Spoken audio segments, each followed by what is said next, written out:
हाय दोस्तों, आज हम बात करने वाले हैं iconic sci fi horror show Stranger Things की पूरी जर्नी के बारे में। सीजन 1 से लेकर सीजन 4 तक एक छोटा सा शहर, कुछ स्कूल के बच्चे, एक सीक्रेट लैब और एक दूसरे डायमेंशन का डार्क पोर्टल। यही है स्ट्रेंजर थिंग्स की दुनिया, जहां दोस्ती, साइंस और हॉरर एक साथ मिल जाते हैं। 1980s के रेट्रो हॉकिंस टाउन में सेट ये शो सिर्फ एक साईफाई हॉरर स्टोरी नहीं है, बल्कि एक इमोशनल रोलर कोस्टर है, जहाँ बच्चों का एक ग्रुप एक अलग डायमेंशन अपसाइड डाउन के खिलाफ लड़ते हैं। चलिए शुरू करते हैं इस जर्नी को। कहानी स्टार्ट होती है हॉकिंस, इंडियाना नाम के एक छोटे से शहर से। 1983 का वक्त है और सब कुछ नॉर्मल लगता है, लेकिन एक रात हॉकिंस नेशनल लैब में कुछ गलत हो रहा है। साइंटिस्ट एक खतरनाक एक्सपेरिमेंट कर रहे हैं और वहाँ से कुछ भाग जाता है, एक मॉन्स्टर। उसी दौरान दूसरी जगह एक लड़का विल अपने दोस्तों के साथ डंजन्स एंड ड्रैगन्स खेल कर घर जा रहा है, लेकिन रास्ते में वो गायब हो जाता है। उसकी साइकिल मिलती है पर विल नहीं। हॉकिंस में क्योस मच जाता है। उसकी मॉम जॉयस पुलिस में रिपोर्ट करती है और चीफ जिम हॉपर छानबीन शुरू करता है।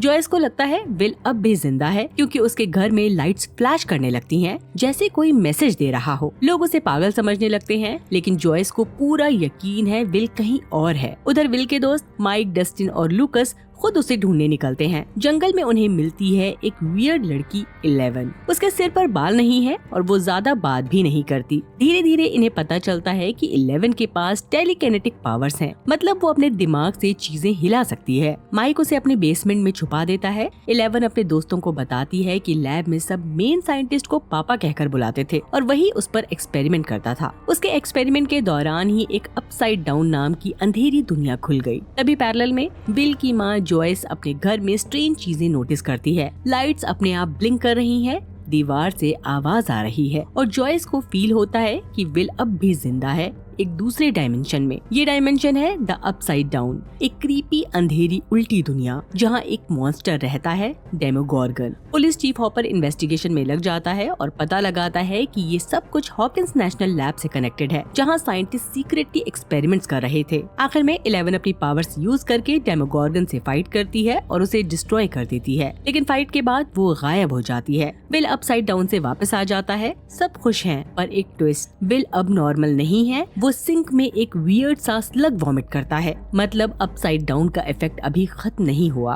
अब टाइम जंप होता है एक साल बाद 1984 में। विल स्कूल जा रहा है, सब कुछ नॉर्मल लग रहा है, पर कभी कभी वो अपने विजन में एक बड़ा सा शेडो मॉन्स्टर देखता है, जिसे बाद में हम माइंड फ्लेयर के नाम से जानते हैं। उसकी वजह से विल की कंडीशन खराब होती जा रही है। उसका कनेक्शन अपसाइड डाउन से स्ट्रॉन्ग हो रहा है। वो क्रिएचर विल के थ्रू असल दुनिया में अपना कंट्रोल फैला रहा है। जॉयस और हॉपर उसे नॉर्मल करने की कोशिश करते हैं, बट विल के अंदर अपसाइड डाउन लिटरली घुस गया है। दूसरी तरफ 11 एक्चुअली जिंदा है। वो सीजन 1 के बाद अपसाइड डाउन से निकल के हॉकिंस के जंगल में आ गई थी और हॉपर उसे छुपाकर अपने कैबिन में रख रहा है। हॉपर उसे अपनी बेटी की तरह ट्रीट करता है और दोनों के बीच एक इमोशनल बॉन्ड बन जाता है। वहीं डस्टिन को एक क्यूट सा क्रिएचर मिलता है, डार्ट। वो पहले तो हार्मलेस लगता है, पर जल्दी ही वो बड़ा होकर डेमो डॉग बन जाता है, डेमोगॉर्गन का बेबी फॉर्म। मतलब अपसाइड डाउन फिर से अपना रास्ता ढूंढ रहा है। पता चलता है विल के जरिए माइंड फ्लेयर हॉकिंस में अपना जहर फैला रहा है, अंडरग्राउंड टनल्स के जरिए। ग्रुप समझ जाता है कि अपसाइड डाउन पूरी तरह बंद नहीं हुआ था, इसलिए हॉपर और लैब के साइंटिस्ट इन टनल्स को डिस्ट्रॉय करने की कोशिश करते हैं, लेकिन माइंड फ्लेयर विल के दिमाग में इतना घुस चुका है कि वो उसे कंट्रोल कर रहा है। उधर 11 अपनी माँ से मिलती है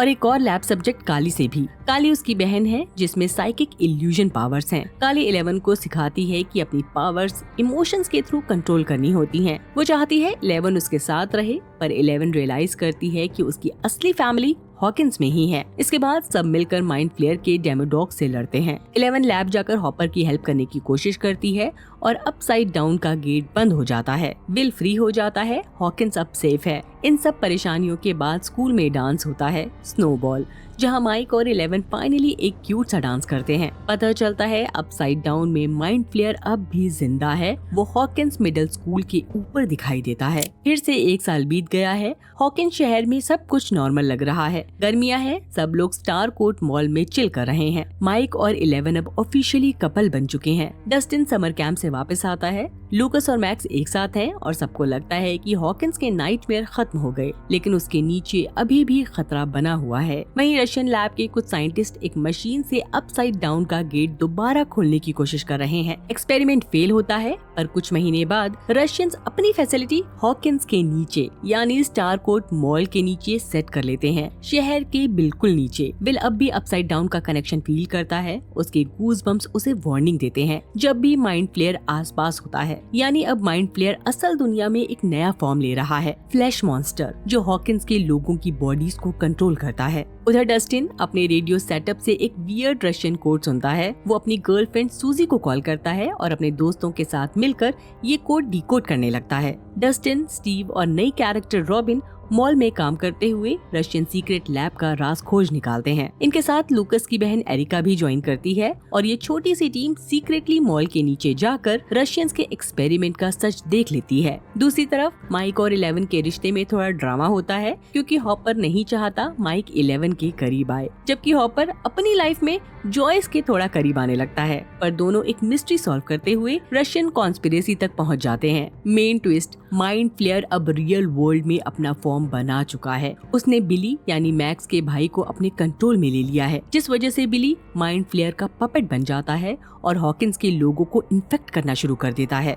सब मिलकर रियलाइज करते हैं कि माइंड फ्लेयर गेट के थ्रू ही कंट्रोल कर रहा है। जब तक गेट ओपन है तब तक वो उन्हें मैनिपुलेट कर सकता है। इसके बाद सभी ग्रुप अलग अलग लड़ रहे होते हैं। 11 और माइक का ग्रुप माइंड फ्लेयर के अगेंस्ट फाइट करता है। हॉपर, जॉयस और मरी रशियन बेस में घुसकर मशीन को डिस्ट्रॉय करने की कोशिश करते हैं, जबकि स्टीव, रॉबिन, डस्टिन और एरिका स्टार कोड के कंट्रोल रूम से हेल्प करते हैं। 11 इस फाइट में अपनी पावर्स खो देती है, लेकिन जॉयस मशीन को बंद करने में कामयाब हो जाती है। बट एक एक्सप्लोजन होता है जिसमें हॉपर मारा जाता है। सब इमोशनल हो जाते हैं। 11 अब जॉयस के साथ शहर छोड़कर चली जाती है। विल, जॉनथन और जॉयस भी हॉकिंस छोड़ देते हैं। सब लोग एक इमोशनल गुड बाय करते हैं, लेकिन पोस्ट क्रेडिट सीन में रिवील होता है कि रशिया में एक सीक्रेट बेस है जहां एक अमेरिकन प्रिजनर रखा गया है और एक डेमोगॉर्गन भी जिंदा है। एक साल और बीत गए हैं, यानी 1986 है। यहाँ कहानी और ज्यादा डार्क हो जाती है। 11, विल, जॉनथन और जॉयस कैलिफोर्निया शिफ्ट हो गए हैं। 11 अपनी पावर्स खो चुकी है। वो विल, जॉनथन और इनका नया दोस्त एरिगल के साथ एक नॉर्मल लाइफ जीने की कोशिश कर रही है। स्कूल में उसे बुली किया जाता है। वो अपने को बहुत कमजोर महसूस करती है, जबकि माइक, डस्टिन, लूकस और मैक्स अब भी हॉकिंस में हैं। यहाँ फिर से मौत का सिलसिला शुरू हो गया है। ये नॉर्मल मर्डर्स नहीं है। विक्टिम्स की हड्डियाँ टूट जाती हैं और उनकी आंखें बाहर निकल आती हैं, जैसे कोई साइकिक फोर्स उन्हें तोड़ रही हो। वहीं डॉक्टर ओवेंस 11 से कांटेक्ट करता है और कहता है कि वो उसकी पावर वापस ला सकता है। 11 एग्री करती है और एक सीक्रेट अंडरग्राउंड फैसिलिटी में चली जाती है, जहां वो अपना पास्ट फेस करती है। यहाँ 11 को याद आता है कि वो एक लैब में एक लड़के से मिली थी, हेनरी क्रील। हेनरी ही एक्चुअली वो पहला टेस्ट सब्जेक्ट था जिसे बाद में 1 कहा गया, और शॉकिंगली यही लड़का अपसाइड डाउन में भेजा गया था और वहीं से वो बन गया वेक्ना। दूसरी तरफ जॉयस और मरी एक मिस्ट्री लेटर के थ्रू समझ जाते हैं कि हॉपर एक्चुअली जिंदा है। हॉपर रशिया की एक जेल में बंद है, जहां रशियंस एक डेमोगॉर्गन को रख रहे हैं। जॉयस और मरी रशिया तक जाते हैं और फाइनली एक रिस्की मिशन में हॉपर को बचा लेते हैं। हॉकिंस में सभी बच्चे डस्टिन, लूकस, स्टीव, रॉबिन, नैन्सी और मैक्स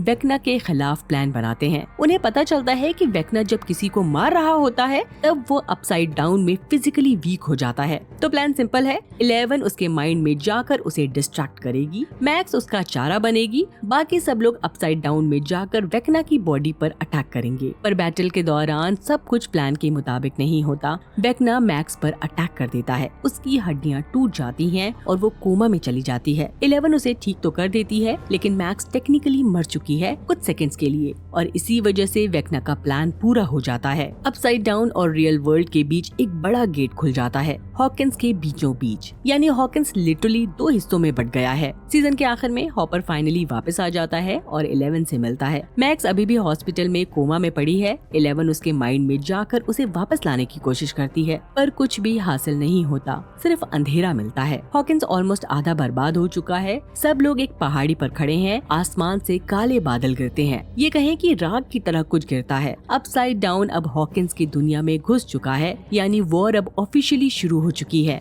इसी के साथ ये सीजन और ये वीडियो यहीं खत्म होता है। अब बस एक ही सवाल है, सीजन 5 में क्या होगा? क्या 11 अपनी पावर्स और बढ़ा पाएगी? क्या वेक्ना और पावरफुल बनकर दोबारा आएगा? और क्या हॉकिंस बचेगा या अपसाइड डाउन पूरी दुनिया को निकल लेगा? जो भी हो, एक बात पक्की है, the end game is near, क्योंकि सीजन 5 आखिरी सीजन होगा। देखते हैं क्या होता है। बाय, अपना ख्याल रखिए। मेरा वीडियो आपको कैसा लगा कमेंट सेक्शन में जरूर बताएं। अगर पसंद आया हो तो लाइक करें, चैनल को सब्सक्राइब करना न भूलें।